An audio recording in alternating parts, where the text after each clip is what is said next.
Bismillahirrahmanirrahim. Assalamualaikum warahmatullahi wabarakatuh. Mitra Jamal Siap dan sedapatnya. Kita kembali lagi Mitra di pengajian Ba'da Maghrib ya bersama Gus Edward Abu Bakar.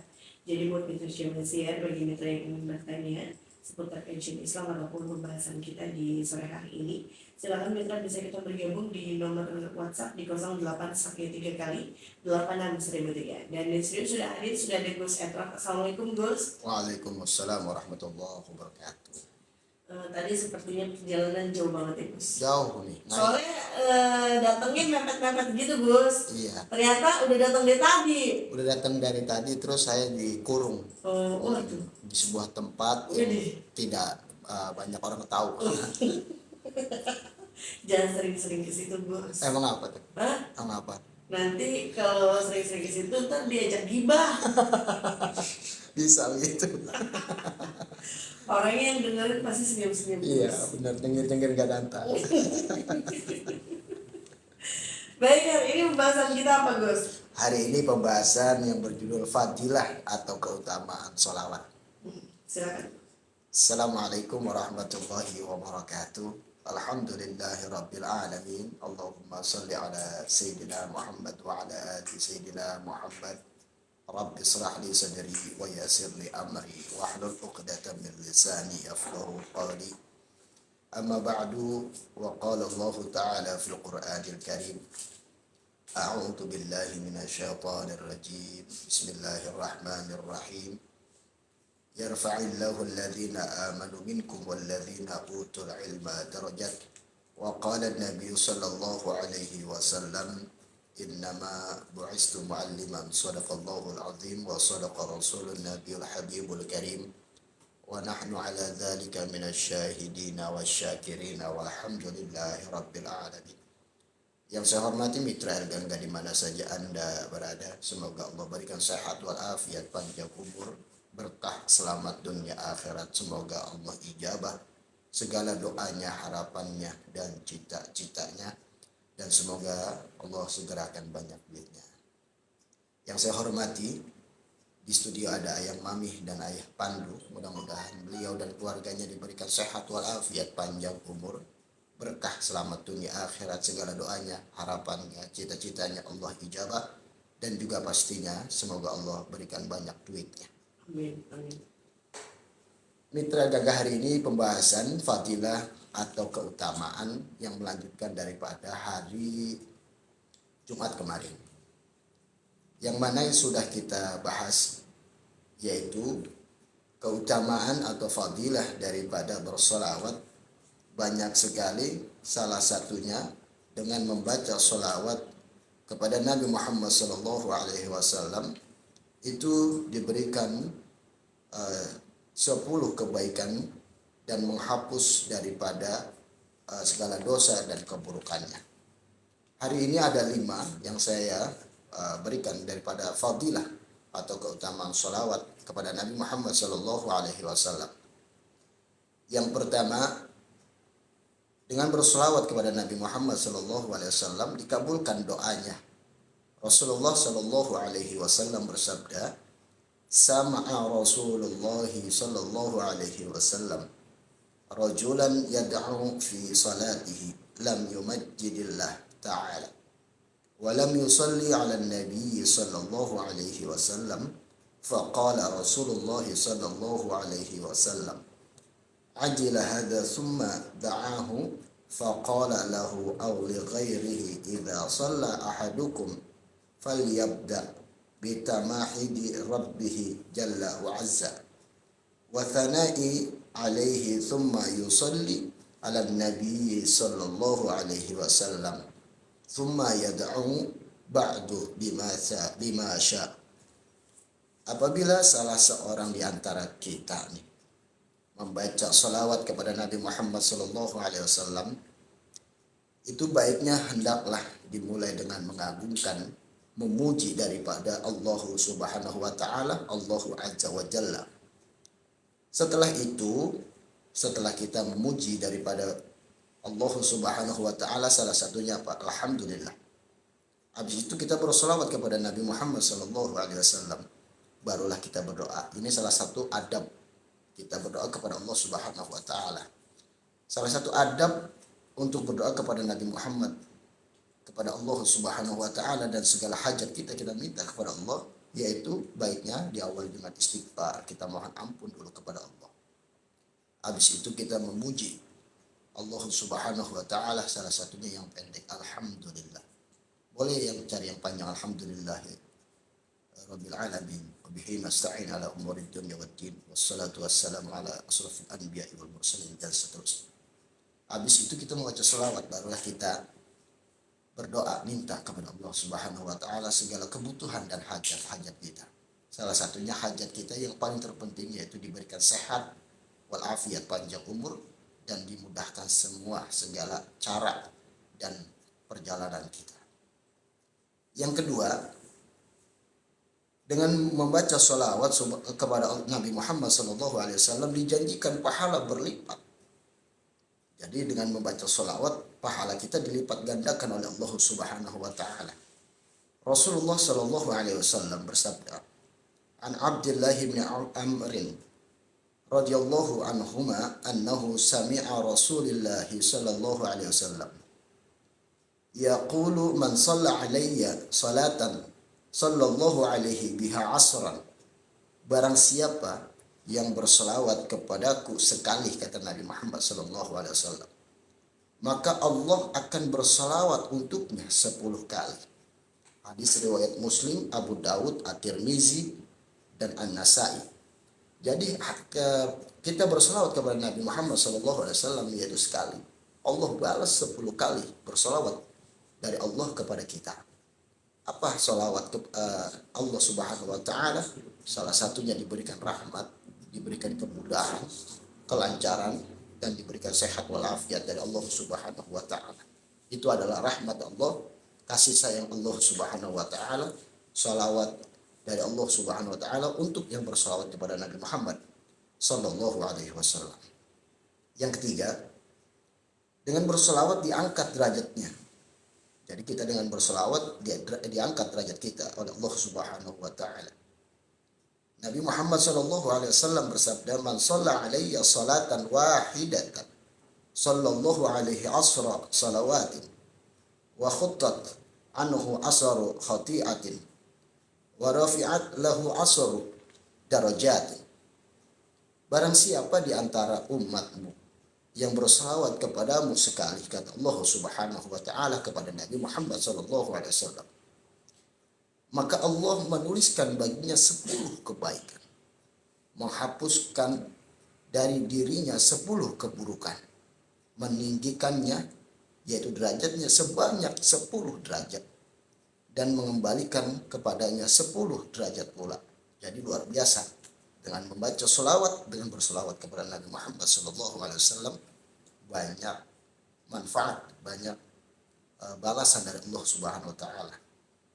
Yaitu salah satunya Allah menuliskan baginya 10 kebaikan, menghapusnya dari dirinya 10 keburukan. Diangkat derajat oleh Allah 10 dan mengembalikan kepadanya seluruh derajat pula. Jadi yang pernah kita terpuruk, pernah jatuh dan lain sebagainya, Allah kembalikan, Allah pulihkan derajat kita, yang mana disabdakan oleh Rasulullah SAW, ini diriwayatkan oleh Imam Ahmad.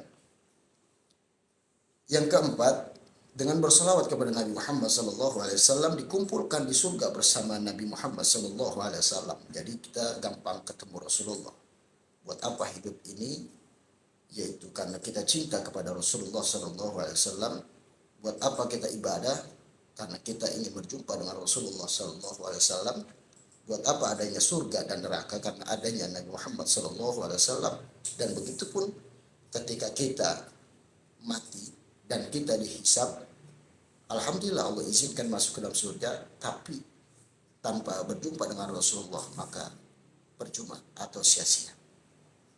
Rasulullah sallallahu alaihi wasallam bersabda, "Wa an Ibni Mas'ud anna Rasulullah sallallahu alaihi wasallam qala, awliyan nasi bi yaumil qiyamah aktsaruhum alayya salatan." Rawahu At-Tirmizi. manusia yang paling berhak bersamaku pada hari kiamat ialah yang paling banyak membaca sholawat kepada aku, kata Rasulullah.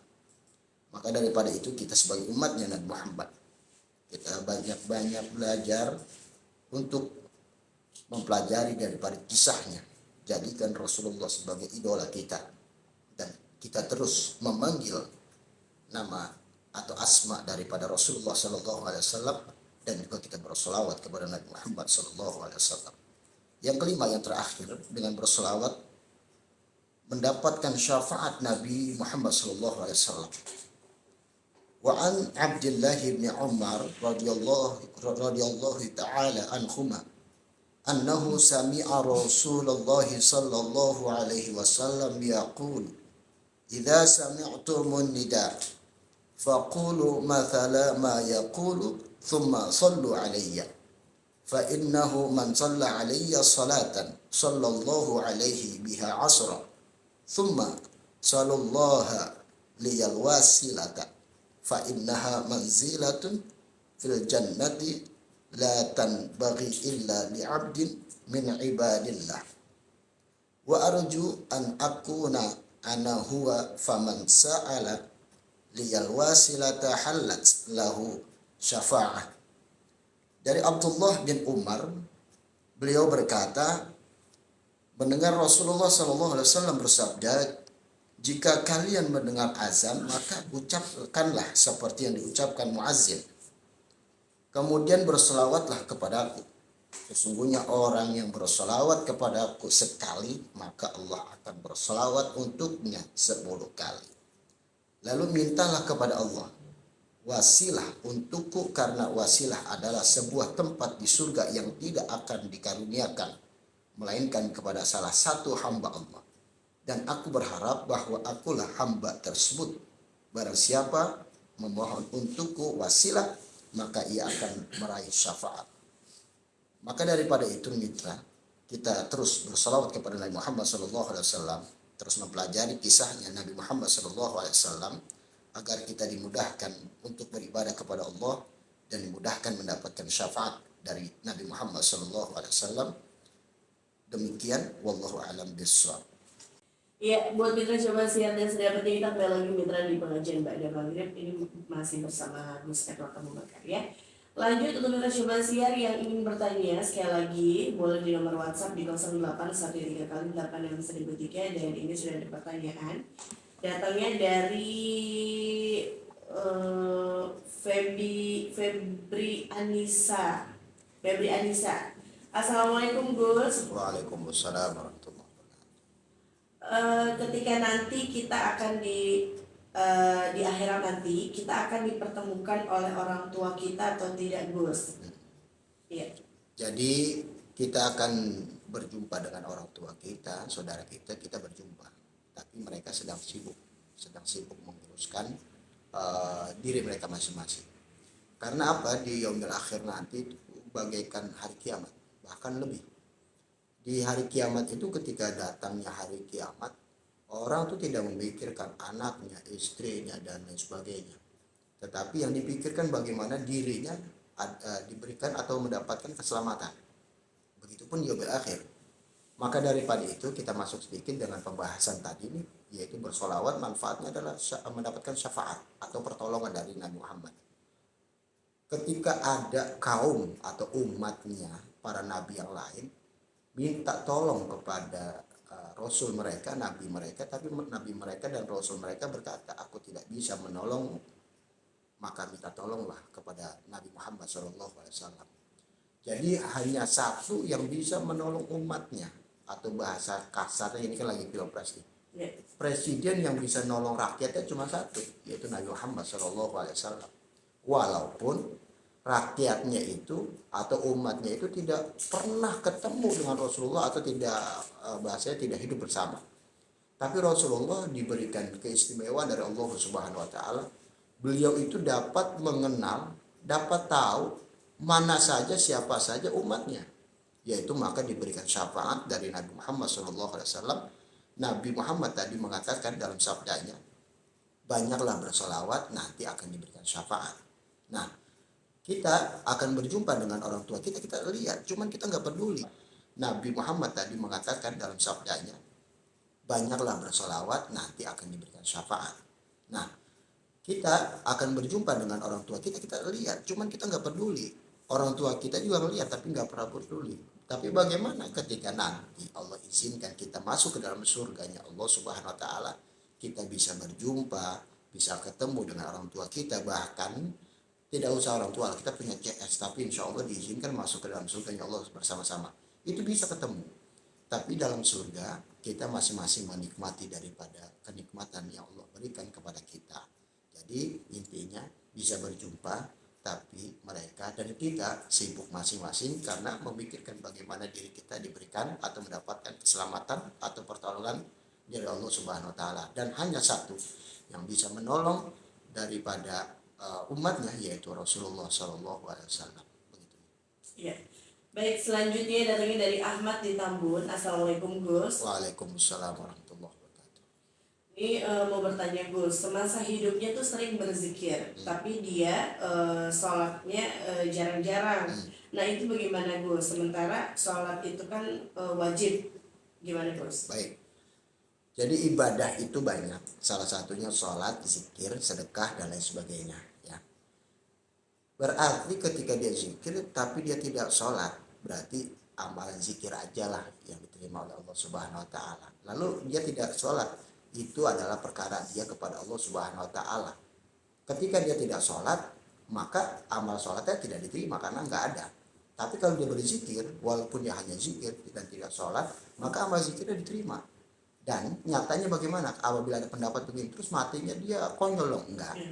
Karena kematian itu atau takdir itu dari Allah. Allah yang menentukan. Mungkin saja ini bahasanya begini. Tapi bukan berarti saya mengiyakan orang yang tidak sholat, bukan. Tapi kita memahami orang yang memiliki fase-fase berbeda. Mungkin saja dengan zikirnya Allah ridho dengan zikirnya dan menerima amalnya. Lalu ketika mati itu dia mati dalam keadaan husnul khotimah. Karena ketika ibadah yang paling terpenting itu bukan lakonnya, bukan yang dilihat, tapi hatinya. Nyatu enggak kepada Allah. Bahasanya nyetrum enggak kepada Allah Subhanahu Wa Taala. Kalau dia zikir kepada Allah, maka ini adalah ibadah yang diterima oleh Allah dan dia mendapatkan kematian husnul khotimah. Kalau sudah mendapatkan kematian husnul khotimah, maka di dalam kuburan dia mendapatkan daripada kenikmatan kuburan. Nah, amal sholat itu bukan ditanyakan di dalam kuburan, akan tetapi ditanyakan nanti di yaumil akhir, hari kiamat, di hari pembalasan. Dia di dalam kubur itu misalkan dia sering nih, subhanallah ataupun Allahu Akbar, zikir Allahu Akbar. Beritanya man rabbuka, dia bisa jawab Allahu Akbar. Ketika man nabiyuka, dia sering berzikir dengan baca sholawat, Allahumma sholli ala sayyidina Muhammad wa ala. Wah, mereka tahu ini man nabiyuka, berarti ini umat Nabi Muhammad sallallahu alaihi wasallam. Nah, ketika ditanya amalnya sholat, nanti yaumil akhir, inna awwalu ma yuhasabul abdu yaumil qiyamah as-sholat. Sesungguhnya amal yang pertama ditanya di hari kiamat itu sholat. Sholatnya baik, semuanya baik. Bukan berarti begini. Ketika sholatnya jelek, semuanya jelek. Semuanya amal kita bawa. Yang enggak ada itu yang kasihan. Contoh, zikir doang, itu masih ada amalnya. Tapi yang enggak ngapa-ngapain gitu, sholat kagak, zikir kagak, sedekah kagak, baik sama manusia kagak dan lain sebagainya, ini yang rugi. Tapi kalau dia ada ibadah yang dilazimkan, yang dikuasai, bahkan dirutinkan, dan Allah ridho, ini menjadi diberikan jalan kemudahan mendapatkan rahmat dari Allah. Karena sehebat apapun, kalau Allah tidak memberikan ridho dan rahmatnya, percuma. Dan seburuk apapun, tapi Allah ridho, insya Allah Allah berikan kemudahan untuk semuanya. Tapi sekali lagi, kalau kita punya di rumah punya TV enak, punya kulkas enak, punya wifi enak, yang gak enak itu nggak punya apa-apa. Maka perlahan-lahan kita pelan-pelan kita perbaiki ibadah kita. Mulai dari mana terserah. Misalkan kita suka zikiran aja dulu. Sholat belum, gak apa-apa.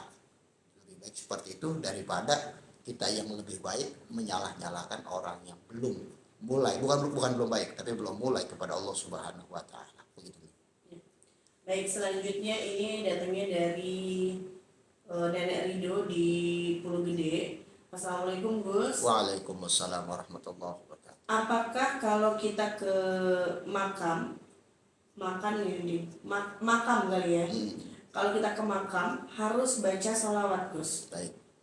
Ketika kita ke makam, yang jelas nasihatnya mengingatkan kematian. Yang kedua, orang yang sudah wafat itu jasadnya saja, ruhnya masih ada, gitu ya. Ruhnya masih ada. Lalu pertanyaannya, apakah kita harus membaca sholawat? Bacaan mah bebas, yang penting itu bacaan yang baik. Contoh zikiran, sholawat atau yang lainnya. Misalkan kita bisa aja istighfar doang nih, yang lain nggak bisa, maaf. Baca Quran nggak bisa istighfar. Ini pun karena hafal dan sering dengar astagfirullah, itu insya Allah diterima. Karena yang sebaik-baiknya bacaan adalah zikir kepada Allah. Ketika kita ngadep atau mendoakan atau melihat kuburan keluarga kita, kita wajib mendoakan walaupun hanya dengan istighfar. Contoh, ya Allah, saya dengan baca istighfar ini mudah-mudahan ya almarhum, kan kuburannya kelihatan, kita pegang boleh, kita tunjuk boleh, pakai mata doang melihat boleh, kita niatin, yang penting minta kepada Allah dengan baca istighfar, ya Allah dosanya ampuni, kuburannya jadi rodoh atau taman surga dan lain sebagainya. Nah, ini diterima. Nah, kalau baca sholawat lebih bagus. Dengan baca sholawat gitu ya, ini kita minta kepada Allah biar kita dapat syafaat dari Rasulullah, biar almarhum atau almarhumah di dalam kubur pun mendapatkan syafaat atau pertolongan dari Nabi Muhammad SAW. Begitu. Baik, selanjutnya datangnya dari Ibu Mina. Assalamualaikum Gus. Waalaikumsalam. Apa benar Gus, kalau kita lagi punya siapa saja pada nyamperin, tapi kalau nggak punya tuh saudara juga jadi jauh Gus? Iya. Ya, gimana Gus? Bener banget. Bener. Jadi gini, ketika kita udah ganteng, wah siapa aja melihat, ganteng banget loh gitu ya. Tapi kalau ketika kita belum ganteng, siapapun yang berhadapan sama kita mereka nggak mau lihat kita. Karena apa? Jelek banget gitu. Simpelnya gitu aja nih. Nah, begitupun harta kita, jangan usah mobil lah, kemewahan. Tapi kita punya NMAX 2 itu apa nih? Ataupun motor-motor yang gede 2 lah gitu ya. Itu udah minjem dong apa kabar iya so banget CS loh gitu kan ya. Ini hal yang wajar dalam hidup, tapi kita jangan seperti itu. Kalau kita pengen dihargai orang, kita nggak usah lihat gender dia, satu. Yang kedua, jangan lihat basic ataupun latar belakang dia orang biasa, kita bergaul. Dia orang kaya, kita bergaul. Tapi dengan orang kaya bergaul boleh, jangan terlalu deket, takutnya kita jadi kacung dia atau bansur dia. Sedang-sedang aja. Karena yang kita takutin, kawan kita yang luar biasa diberikan oleh Allah, karena dia enak ya, jadi sering gampangin gitu nih.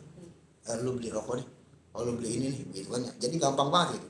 Nah, ini jangan sampai gitu. Jadi kenal boleh, akrab boleh, tapi jangan terlalu dekat gitu. Kan akrab itu bisa dari jauh dan lain sebagainya. Bener banget. Kalau udah udah ganteng lah, bahasa saya udah kaya nih, atau lebih baik ya siapa aja yang nggak kenal aja pengen deket kita. Gitu. Insya Allah kalau kita mah jangan begitu, jangan pilih-pilih, semuanya kita perbaiki, kita hargai mereka semua. Baik, satu pertanyaan lagi deh Gus. Ini ada pertanyaan tapi dari hamba Allah. Dia nanya, sabar yang tanpa batas itu bagaimana Gus? Baik, intinya kalau kesabaran itu disebutnya tidak ada batasnya, itu ya memang benar. Karena kalau dalam Islam sabar itu ada batasnya, berarti innallaha ma'as-sabirin, sesungguhnya Allah bersama orang yang sabar. Itu ada bahasanya ada kelasnya dong. Sedangkan dalam Islam ini sabar itu nggak ada kelasnya. Terus yang menilai Allah Subhanahu Wa Taala. Ketika dia semakin sabar, Allah memberikan kebahagiaan. Ketika dia semakin kuat dengan kesabaran itu, Allah berikan kemudahan dan lain sebagainya. Karena innallaha ma'as-sabirin, sesungguhnya Allah bersama orang yang sabar, berarti dekat sama Allah. Hanya Allah yang menilai dia, hanya Allah yang bisa bahagiain dia. Sehingga orang sabar itu dia nggak mudah untuk nyakitin orang, nyalahin orang dan lain sebagainya. Karena ketika dia jalanin, dia sabar. Walaupun diserang kanan, serang kiri, uji belakang, uji depan dan lain sebagainya, dia tetap sabar. Yang dia cari ridho Allah dan bisa nyenengin, bisa menghargai daripada makhluknya Allah. Sehingga ketika dia sudah seperti itu, maka Allah sangat dekat kepada dia, bahkan bisa menyatu dengan diri dia. Ini bahasa kiasan ya. Bukan berarti Allah masuk ke raga kita, ya tidak. Tapi bahasanya Allah sangat dekat. Kalau kita mendekati Allah, Allah lebih dekat daripada apa yang kita kejar. Begitu. Ya, berarti kalau misalnya ada suami yang selingkuh, sabarin aja gitu. Ya enggak. Nah, sabar itu pun enggak harus sabar ya. Kalau prinsipnya gini, sabar tapi enggak ada proses nih. Itu tolol nih. Kayaknya lebih dekat dengan tolol, bukan sabar. Jadi sabar itu tetap ada prosesnya, tetap ada lakonnya, ataupun cara-cara yang harus dihadapin. Jangan ditipukin orang, sabar, diem aja. Dulu dari orang sabar, ya jangan juga. Lebih minimal kita hindar ya nih. Kalau ditakol orang. Tapi kalau suami selingkuh, jangan menghindar. Maju terus, pantang mundur. Gitu ya. Oke, baik, itu sekaligus pertanyaan terakhir ya. Jadi buat Mitra Syamasiar, bagi mitra yang masih ingin bertanya, mudah-mudahan besok bisa kita bergabung kembali di pengajian Ba'da Maghrib. Terakhir silakan menutup Gus. Baik mitra Gangga di mana saja Anda berada. Yang pertama, kita perbaiki diri kita berperan dalam agama kita, yaitu agama Islam. Kita isi, kita dukung agama kita dari terdekat dari rumah kita, baik ada musola, masjid, pondok pesantren, majelis taklim, apapun itu. Mari kita berperan di sana walaupun kita hanya menjadi bagian jamaah daripada tempat tersebut. Yang kedua, kita berbaik sangka, berbaik pikiran, berbaik lisan dan lain sebagainya untuk makhluknya Allah, walaupun mereka berbeda keyakinan, mereka berbeda penampilan, kita berhusnuzan, kita perbaiki diri kita dengan menghargai daripada makhluknya Allah. Insya Allah Allah mudahkan kita semua menjadi rahmatnya Allah Subhanahu wa taala. Yang ketiga, mari kita berdoa kepada Allah Subhanahu wa taala, mudah-mudahan doa-doa kita diijabah oleh Allah Subhanahu wa taala. Bismillahirrahmanirrahim. Alhamdulillahirabbil alamin. Allahumma shalli ala sayyidina Muhammad wa ala ali sayyidina Muhammad. Rabbana dhalamna anfusana wa illam taghfir lana wa tarhamna lanakunanna minal khasirin. La ilaha illa anta subhanaka inni kuntu minadh dhalimin. La haula wa la quwwata illa billahil aliyyil azim. Allahumma arinal haqqa haqqan warzuqna ittiba'ahu wal batila batila warzuqna ijtinabah. Rabbi ighfir lana wa liwalidayna warhamhuma kama rabbayana shighara. Rabbi zidna ilman warzuqna fahman. Rabbana hab lana min azwajina wa dhurriyyatina qurrata a'yun waj'alna lil muttaqina imama. Rabbana hab lana minas shalihin. Rabbana hab lana minas shalihin. Rabbana hab lana minas shalihin. Allahumma barik lana fi Rajab wa Sha'ban wa balighna Ramadan. Allahumma barik lana fi Rajab wa Sha'ban wa balighna Ramadan. Allahumma barik lana fi Rajab wa Sha'ban wa balighna Ramadan. Rabbana atina fid dunya hasanah wa fil akhirati hasanah wa qina adzaban nar. Wa sallallahu ala sayyidina Muhammadin wa ala alihi wa sahbihi wasallam. Walhamdulillahirabbil alamin. Assalamualaikum warahmatullahi wabarakatuh.